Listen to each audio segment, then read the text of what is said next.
Hi student, नमस्कार, जय हिंद।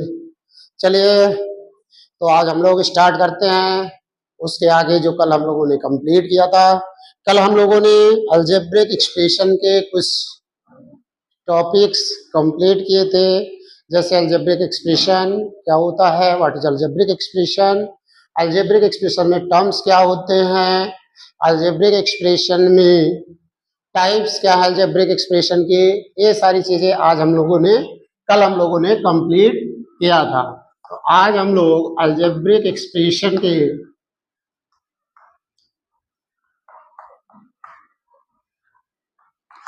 कुछ और टॉपिक्स को कवर करेंगे।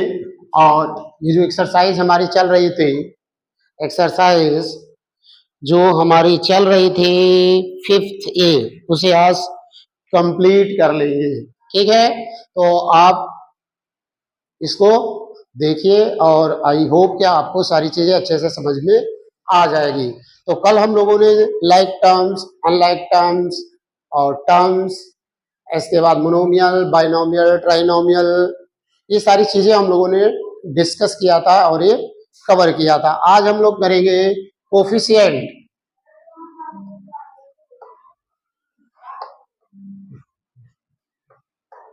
कोफिशिएंट क्या होता है, आज हम लोग इसके बारे में डिस्कस करेंगे। What is the coefficient?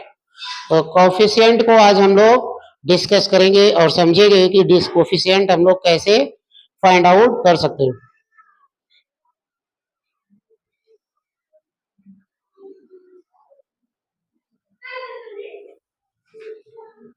ठीक है, तो जो हम लोगों ने डिस्कस किया था टर्म्स, मान लीजिए यहाँ पे हमने लिखा है a x square plus 5x plus a, यहाँ लिख देते हैं 9x square plus 5x plus 7।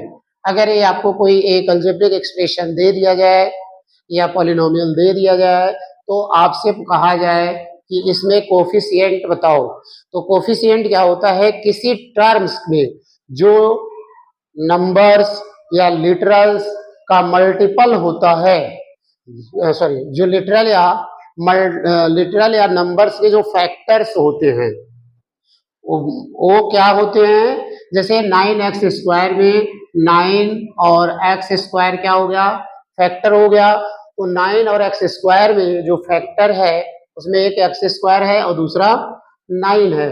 तो इसी में अगर x स्क्वायर का कोफिशिएंट पूछा जाए तो उस x स्क्वायर को छोड़कर बाकी जो बचता है उसका क्या कहलाता है, कोफिशिएंट कहलाता है। क्या कहलाता है, कोफिशिएंट कहलाता है। तो यहाँ पे जो 9x स्क्वायर में x स्क्वायर का कोफिशिएंट है वो क्या है, कोफिशिएंट ऑफ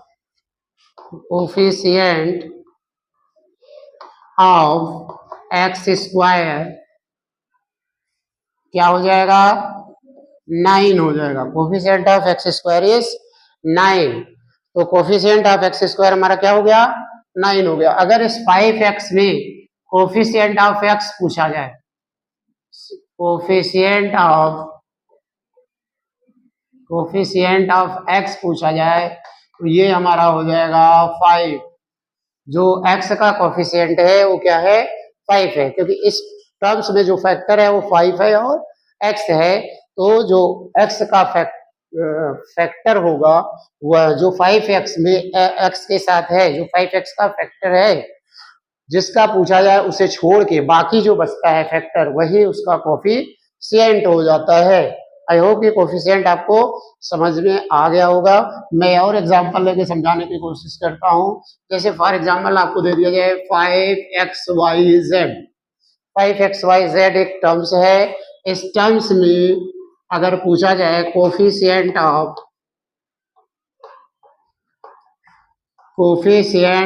x, तो x का कोफिशिएंट क्या होगा, इस x को छोड़ के बाकी जो भी बचेंगे वह इसके क्या हो जाएंगे, कोफिशिएंट हो जाएंगे। तो 5yz तो यक्स का जो कोफिशिएंट है इस टर्म में वो क्या है, 5 है, वाई है और जेड है, तो इसे लिखेंगे 5yz। अगर इसी में पूछा जाए कोफिशिएंट ऑफ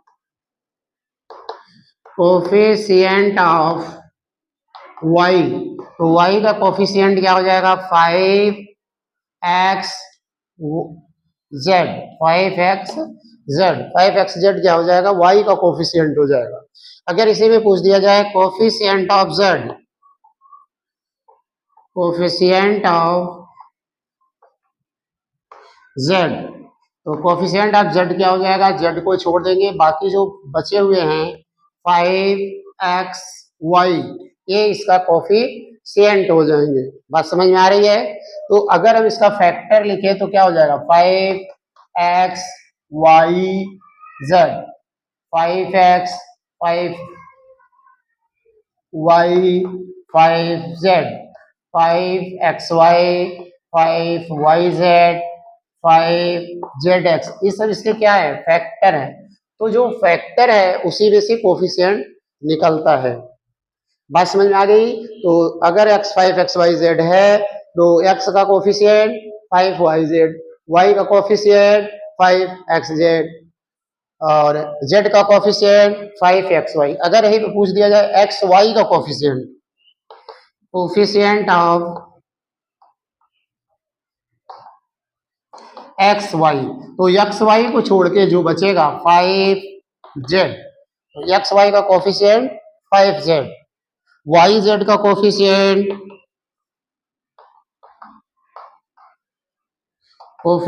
ऑफ yz का कोफिशिएंट 5x, zx का कोफिशिएंट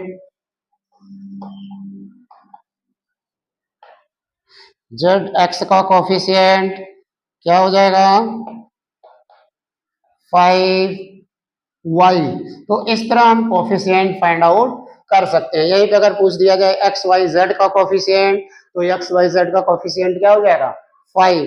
5xy का कोफिशिएंट पूछ दिया जाए तो z, 5yz का कोफिशिएंट पूछ दिया जाए तो x। तो इस तरह से हम कोफिशिएंट फाइंड आउट कर लेते हैं। आई होप कि आपको कोफिशिएंट क्लियर हो गया होगा। इस पे कुछ क्वेश्चन एक दो हैं वो हम देख लेते हैं और ये हमारा एक्सरसाइज कंप्लीट हो जाएगा। क्लियर? तो इसमें कुछ क्वेश्चन हैं जो कि हम देखेंगे, देख लेते हैं। क्वेश्चन नंबर कहाँ पे है, ये है। एक क्वेश्चन हमारे पास दिया गया है कोफिशिएंट से रिलेटेड, नोट डाउन कर लीजिए और देख लीजिए। Write down the coefficient of x, write down the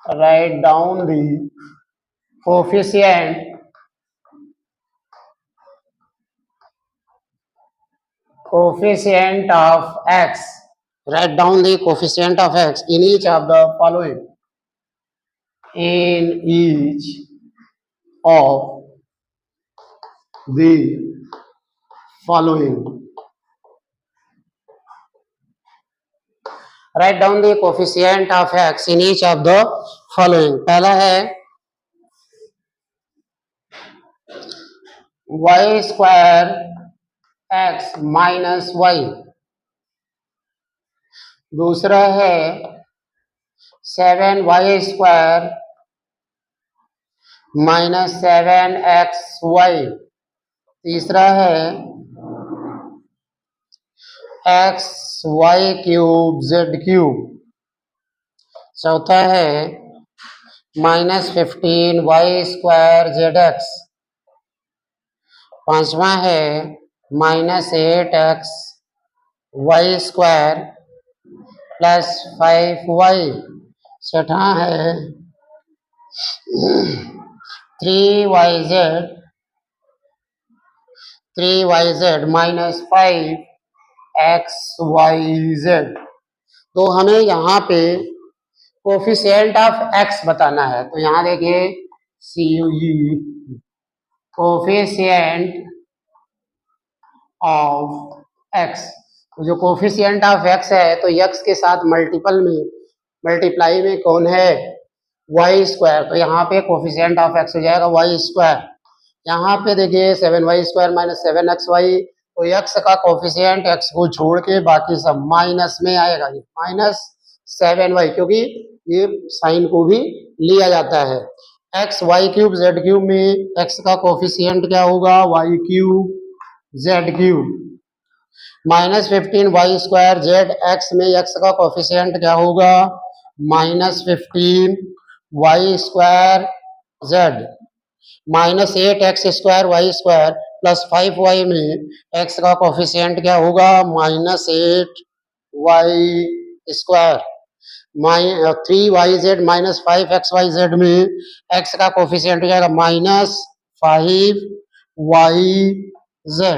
तो इस तरह ये क्वेश्चंस हैं जिसमें हम लोगों ने क्या सीखा कि किसी भी टर्म एक्सप्रेशन में हम उसका कोफिशिएंट कैसे निकाल सकते हैं।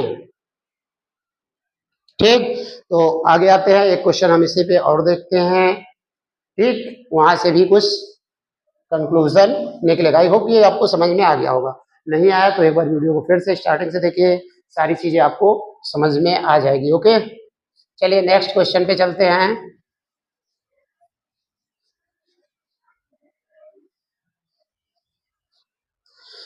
अगला एक क्वेश्चन हमारे पास और है इस कोफिशिएंट से रिलेटेड, जिसको हम देखते हैं। अगेन यहां दिया गया है इन द टर्म्स, इस क्वेश्चन में हम ये देखेंगे कि in the term of -18xyz² write down the coefficient of,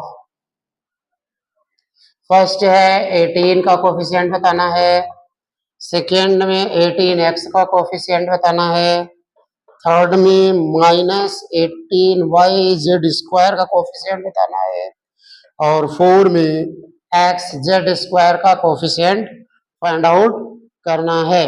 तो ठीक है, अगर हमें इसमें देखें, इसको देखना है और कोफिशिएंट 18 का बताना है, तो 18 को छोड़ दीजिए, बाकी जो बचा वो इसका कोफिशिएंट हो जाएगा -xyz², ये इसका कोफिशिएंट हो गया। 18x का कोफिशिएंट बताना है -yz², 18x को छोड़ देंगे, बाकी जो बचेगा इसका कोफिशिएंट 18yz² -18yz², तो क्या बचा, x बचा, तो x इसका कोफिशिएंट, xz² छोड़ देंगे तो -18y, ये इसका कोफिशिएंट हो जाएगा। ठीक है, आई होप कि समझ में आ रहा होगा कि 18 का xyz², 18x का -yz² और -18yz² का x और xz² का दिस। अब इससे कम देख के हम बड़े ही आसानी से कोफिशिएंट को आइडेंटिफाई कर सकते हैं। ठीक है, आई होप ये आपको समझ में आ गया होगा, इसे नोट कर लीजिए और आगे कंप्लीट करिए। जय हिंद, जय भारत। Okay, thank you.